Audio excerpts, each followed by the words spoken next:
Hello Achiever, today I am in San Diego, precisely in La Riola, with a new awesome guest. She's Linda Forsythe, the CEO of Mentor magazine. If you don't know, you have to discover it. She interviews a lot of inspiring people and you have to discover that. So hello Linda. Well, hello, David. It's just wonderful to be here. Thank you. Thank you very much to come. How are you? I am awesome, and I'll tell you, it's even more incredible your story.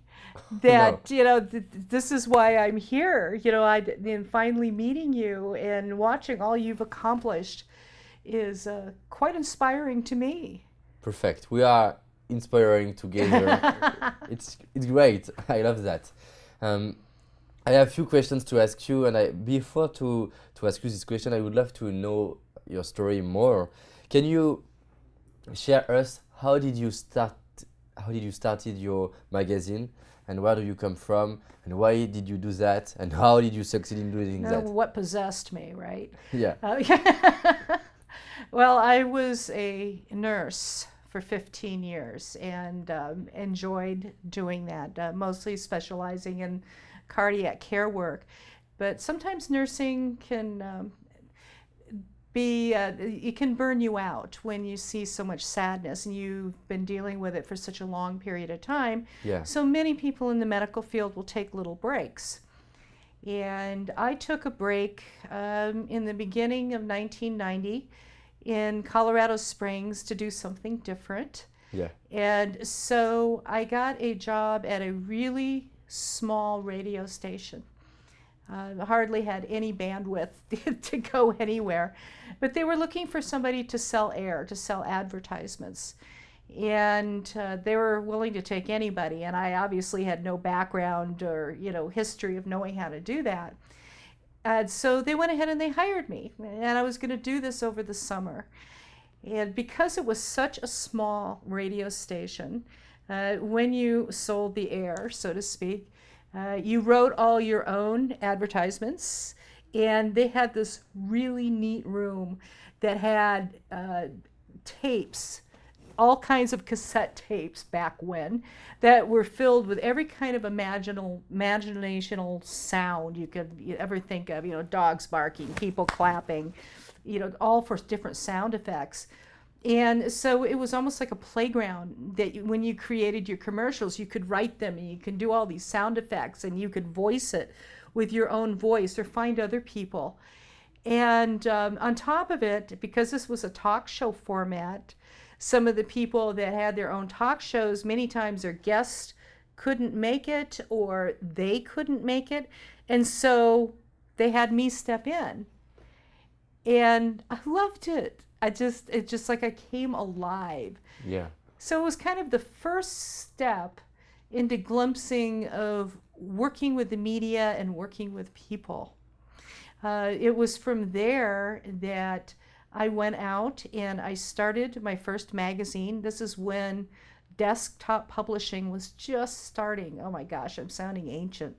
But it was just starting, and I had no background in journalism or publishing or writing or any of these types of things. But I knew how to sell ads from working at the radio station, and that's at that time what would fund a magazine, and found somebody else to do the work that I didn't know how to do. And started my first publication. It was horrible. Absolutely horrible. The idea was good. It was called the Fundraising Guide, but I would find people that would teach people how to raise money for charities. And these were experts in their fields, and I would just publish what it is they had to do. And it evolved over time, where now we started in the late 90s, Mentors magazine. It was pretty much the brainchild of Dan Kennedy. We were going to use it originally, or he wanted to use it originally as a marketing tool for the people that he coached, these A-list celebrities that he coached. And he asked if he could purchased one whole publication, and I was to basically just do what he said. He told me I would not like the way the aesthetics looked because, you know, he was going to take out all the pictures and out all the crap, as he put it, and utilize the right verbiage that actually would represent what somebody was teaching, because he also did the coaching with, well, I'm not going to name all the names, but names I am sure that you know of. And teaching them how to give samples of what it is that they teach and make it content driven, but have a strong call to action at the end. So basically, he purchased one whole issue of the magazine as a test that he was going to use on himself to drive people to a boot camp that he wanted to put on, that to a audience that nobody had ever heard of him, and fill the room and charging $8,000 a day to be able to do this and teach this in marketing. So he was just testing it. So basically, I just did what I was told, and he took the ball and he ran with it. It was called Thriving Business Strategies magazine. I should have brought a copy. Yeah, I would love. It's a picture of him sitting on an elephant, and it really is an elephant. I had to go out and find an elephant. Do you know how hard that is? I'd never been asked to do that before. And I actually found one. There was one that winters in Arizona, just spends time there in the winter, that belongs to a circus. It was a baby elephant that they had trained. And so Dan got up there. You could tell he was terrified, but he got up there on the elephant, and they taught the elephant how to raise up on its hind legs.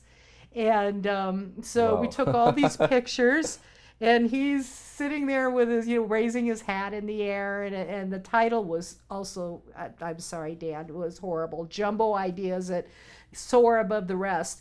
And then we superimposed the picture of him on the elephant flying through the sky.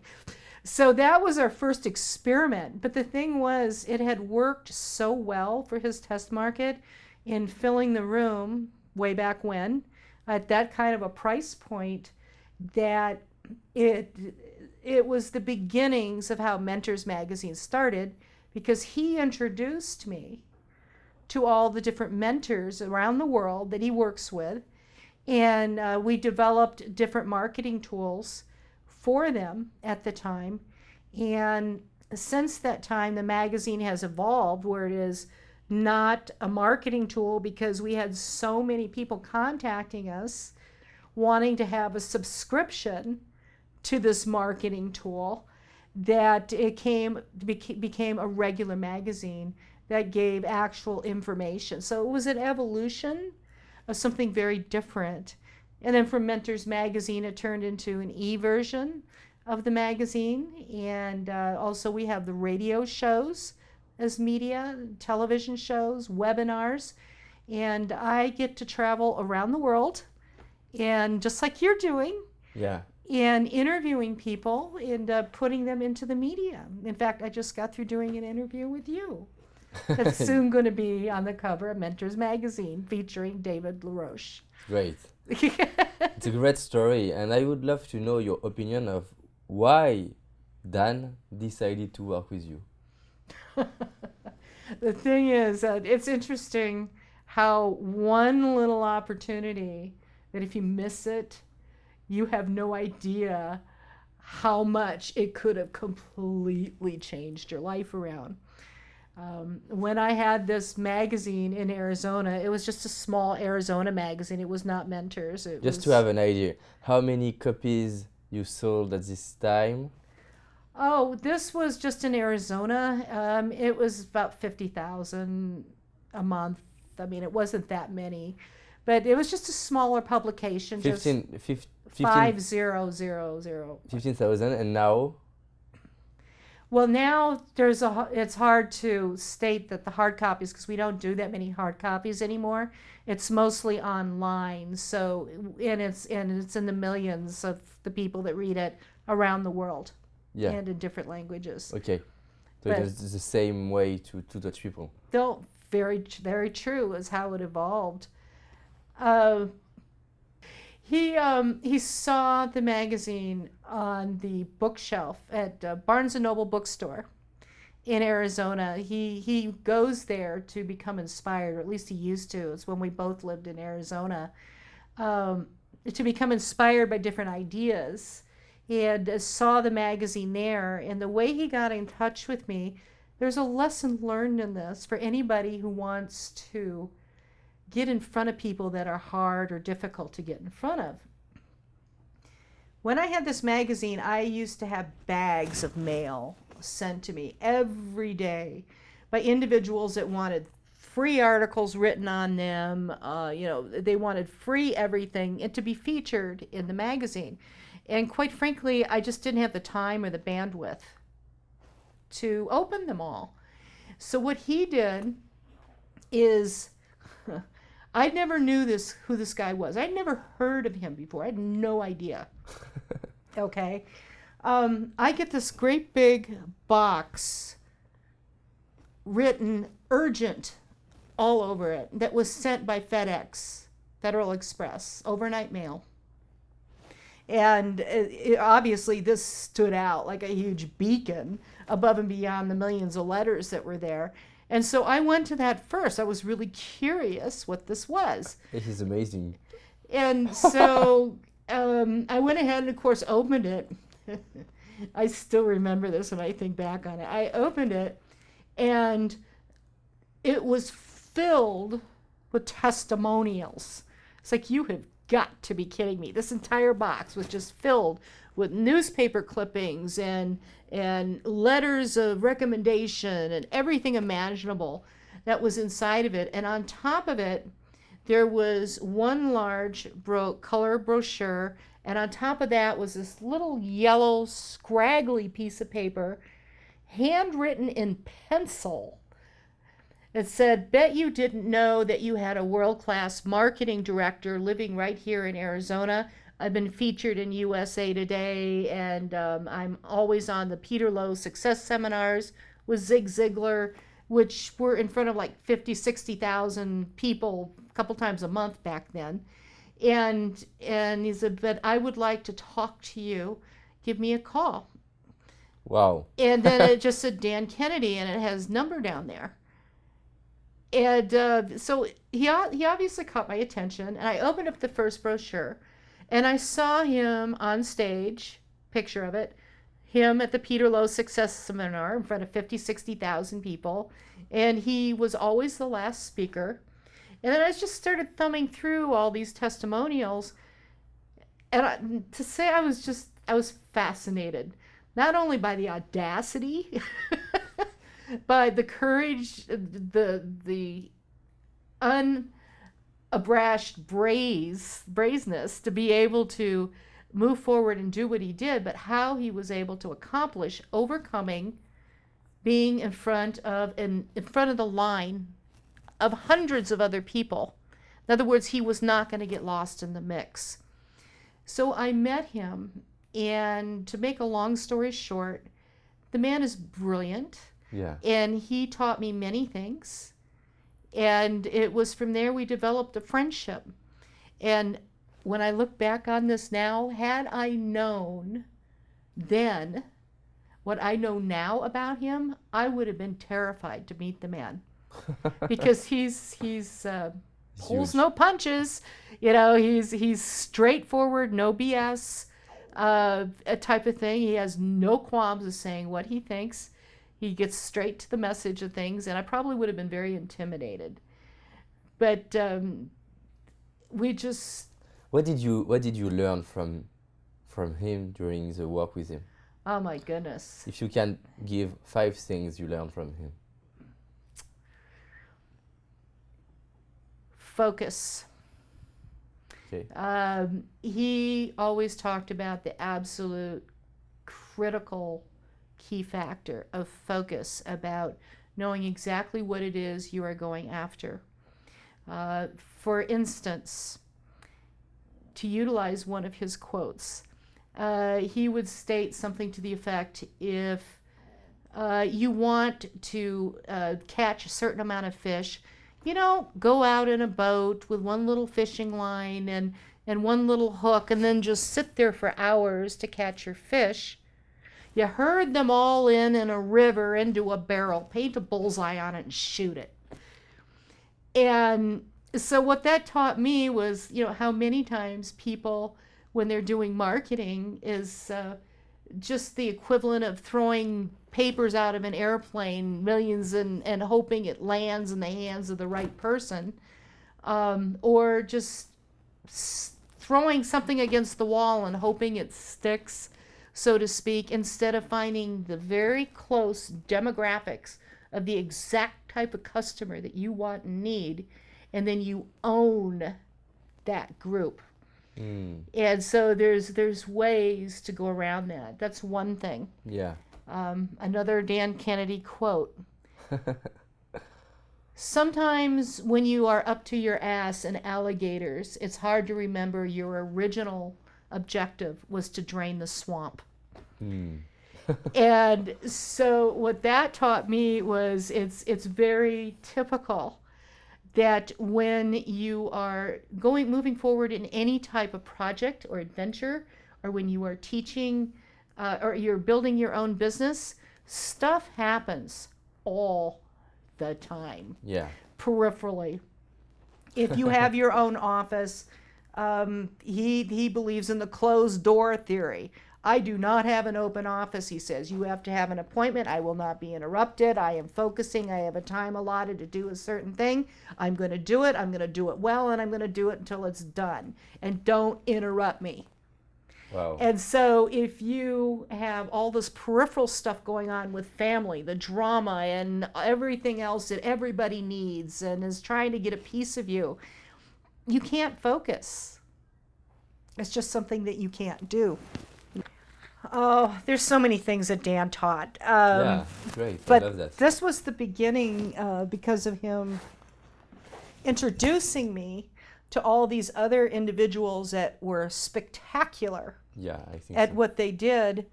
It was almost because I was the only woman at that time in the industry. Oh, God, it really does date me. But Great. it was almost like I was looked at as like a little sister or, something to this effect. So I had all these mentors, the best of the best mentors out there that were more than willing to tell me where to go, what to do, how to do it, when to do it, and at what time I need to do it, in what manner. Wow. So Mentor Magazine was your mentor. we had many mentors at once, and it was I loved it because I was coachable. That's a big thing. I think so. Because if you're not coachable, and people you can, another cliche, lead a horse to water, but you can't make them drink. You can tell somebody what to do, but if they don't do it. The other thing that is very important is to be able to think for yourself. You can go to all these seminars and become a seminar junkie, and you can buy all these programs that tell you how to do A, B, C, X, Y, Z. And you should have a mentor or a coach for certain aspects of things. It's very, very, very important. But there's a degree of balance because nobody, I don't care how good a program is, can tell you what to do in every single aspect of things. If you don't know how to problem solve, if you don't know how to go within to figure out an answer, how to overcome an obstacle, it is very difficult to be able to do this because you're going to run into obstacles. It's inevitable. And that is how to think for yourself. Nobody knows the answer better than you, but you can still ask for advice. Great. Dan said you that you have to focus on Yes. focus on one demographic people. What is the target Audience. of Mentor Magazine? Anybody who is looking for a mentor, because we have mentors in many different areas. Yeah. And so we also target many different areas, but we do it one at a time. We have a Mentors Magazine for entrepreneurs. We have a Mentors Magazine for health and vitality. A Mentors Magazine for real estate investors. So we have different groupings. Mm. He made it very clear that when you are talking or teaching about something, that even though you may be an expert in many different things, or maybe you are advertising or selling something, and even that you have many different things that you can sell, choose that one thing and choose it very well in the verbiage and get people where they are just absolutely have to have that one thing. For example, McDonald's is pretty much around the world. And those of you that ever have gone through the drive-thru at McDonald's, you all know that their entire menu is filled with many things that they are very, very good at. And they've been tested and proven to sell. But when you see an advertisement on the television for something at McDonald's, you will only see one thing on that menu, that entire commercial. They will, the new McCaffey or McAfee, whatever it is that they have out there, that entire commercial is about that cup of coffee and showing the whipped cream and the chocolate and the different flavors of this type of coffee. So they really have your mouth watering to come in for that. And that's a lot of money to spend on the advertisement. And it's in our nature that we're out there marketing ourselves.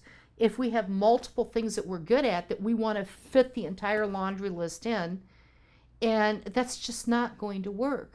You must focus on one thing, do it well, and then after it is established, move on to the next thing. Yeah. There's much more to this, Yeah. but that's just... Now, how do you develop Mentor Magazine? According to you, why now you have this kind of success? What do you do to have this kind of success with Mentor Magazine? We came out with a very different model than a typical magazine. Yeah. Nobody had been doing this before, but interestingly enough, I found out there had been a couple of people that were doing something similar, but it wasn't known to the public. For instance, I don't know if you used to have the show Johnny Carson in Europe at all. People here in the United States will know what I'm talking about. But Johnny Carson would have, on one of his late night television shows, he would always have on a well-known Hollywood celebrity, a well-known musician. And people would love to tune in because they wanted to, listen to these types of individuals just talking and what's going on. Well, the ultimate objective was marketing for that actor or that actress or that musician. Because at the end of the conversation in the interview, there was a strong call to action where they would show a clip of the movie that's going to come out in 1 week, or they would have them perform on stage the song that's about to be released, and etc. So in answer to your question, they gave the public a sample of what they were doing through the media, because the media gives you credibility, especially if it is a third party representing you to the world. If you're understanding at all what I mean. If in this example, Johnny Carson is saying this actor here is incredibly talented, and we previewed this movie, which was very, very good. And in fact, we're going to show you little clips of this movie. Then what happens? People want to go out and see the movie. It's free publicity. And it's interesting because it came from a third-party testimonial that was in the media that gave people a sample of what it is that they did or what they were coming out with. And so that is the concept that Mentors Magazine does, is we go out there and we look for the most fascinating, intriguing, interesting individuals around the world that have an incredible story to tell, that is truly a mentor and has the proof and history and experience and background that they know what they're talking about. And so we interview them and have conversations. Yeah. And what that works out being is a third-party testimonial, because I am basically endorsing them. It's giving the public a sample of what it is they do. And then at the end, there's the call to action that draws people to the person that's being interviewed. So the lesson to an entrepreneur is this: in marketing, you are a lot smarter to draw people to you so they come to you in a stampede, in droves. They will do anything to get to you, to be able to have a little bit of your time. And your product and the service that you offer, I'm going to use Tony Robbins because that is your mentor, that is your hero. You listen to what he has to say on stage, you are fascinated by it, and what does he do at the end? He has a product or a service he sells.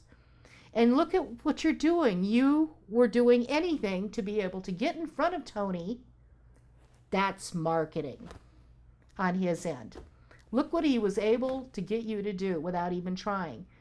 That's what the media does. That is what being in the magazine or on TV or anything to this degree, if you are able to obtain a following, then people will do anything to come to you. So as an entrepreneur, if you want to build your business, Yeah. you need to create a buzz. You need to get people to know you, to like you, to know the person behind the big desk, so to speak. There's somebody there that's real. They can see your personality, your heart, your spirit, your intentions. They can have a sample of what it is that you are offering while still showing the human side of you. And something like this is very, very powerful. That is how Mentors Magazine got out there, because the individuals that were in the magazine distributed it on their websites. They, when it was in hard copy, would give it out in droves. And So, I didn't have to give them anything. to be sure to understand, the fact that someone in Mentor Magazine are promoted a lot, Promoted themselves a Yeah. lot. not only they want to promote Mentor Magazine to show, oh, I was in Mentor Magazine, and it is Right. an indirect way to promote what they do, and also the other people see that someone is promoted and he wants to come, right? It's the process of association. They see somebody who is on the cover of the magazine, which is not easy to do, number one. And so that gives them, the person that's on the cover, credibility in the public eye. So what they have to say is listened to a little bit easier, a lot easier. When all the different people in the magazine were doing the same thing and getting it out there, our database built up because they were sending people back to our website. They were sending people whatever to be able to listen to the interview, to be able to watch it, and so on. So we built our database up over the years to be substantial. And so this is why we're so listened to, is because over the years of how it started, of other people using it as a marketing tool, Yeah. I love that. and going from there. I have a last question, two last questions. Ah. Yeah. I have a website in France to invite youth to do interviews. I believe a lot in the power of interviewing to learn and to improve yourself. What advice could you give to be a good, no, not a good, sorry, a top interviewer? What advice would I give to be a top interviewer? Yeah. Be interested, genuinely intrigued by the person that you are interviewing. Because people can sense if you're interested or if you're just, going through the motions, reading a card, and it's just a job. If the person you are interviewing, if you are really engaged in what Yeah. they are saying and can help them to shine and to bring out what is within them, putting yourself into the minds of the audience. What would the audience want to know? Would they object to, what the person is saying? What would they say against that? What would they say if they wanted to know more about something, genuinely wanting to know? So putting yourself into the mind of the audience and being intuitive in that manner, that's very important. But for the person being interviewed, in other words, the person sitting in my chair, so to speak, having an understanding of what the audience needs. First off, you have to know that the person being interviewed is in front of the right demographics. You're not going to put me in front of a bunch of preschoolers. They're not going to be interested. Yeah. So since this is in front of entrepreneurs, teaching them that there is a way, especially when you are young and starting out as an entrepreneur, Yeah. there are ways to drive people to you. There are ways to have them coming in droves, and all you have to do is close the sale or hire people to close the sale. And when you do things in this way, in a particular type of order, life is so much easier, because it's the money coming into the business that creates the business to function, to do the profit. But the profit comes from people. And if you do not continuously keep in mind what the people want, instead of you assuming because you have a product or a service you want to sell, if you do not listen to your public, to your clients, about what it is they really want, and then help them to solve a problem or be able to provide to them what it is that they need, that is what is going to make your business successful. And it's doing this on a consistent, ongoing basis without getting too comfortable after a while and having somebody else run the business, because water flows downhill. And I can tell you right now that I can walk into just about any business, and the person sitting at the front desk or whatever, if they're grumpy or they give bad service or they have an attitude or they have an ego, you can be certain that as water flows downhill, the person at the top is probably pretty similar, versus the person sitting at the front desk is engaging and is really caring about their customers and so on. That person at the top made darn certain that the individuals that were in front of their customers were coming across in a way that they believed was necessary, instead of just trying to make a buck. So you have to focus on what you will be able to give through the interview for the people who are following you, right? Correct. Um, Excuse me. yeah, I would like to add a questions because you are a woman, you know that, and I have a lot of youth who are following me. I would like. Do you have some life lessons for a young woman to succeed in life? Life lessons. Well, I have quite a few, but I'll narrow it down just to one or two. Yeah. What do you want to share and to say to a young woman who have a dream? When you enjoy what you do, and if you are doing it because you genuinely love it and you deeply care about the people you are working with, that comes across. People can sense your intentions, even if it's subliminally. Everybody can. Everybody has that ability. So a life lesson would be that when you are genuinely happy and you're loving what you're doing, you put out an aura, an essence, almost like a power that just glows from you. That no matter what you do, whether it is finding a relationship, whether it is working with your family, your children, Yeah. whether it is starting a business, whether it is talking to an individual, people can tell if you really care or if you're just doing it to obtain something from them, sell them a bill of goods or whichever, trying to manipulate.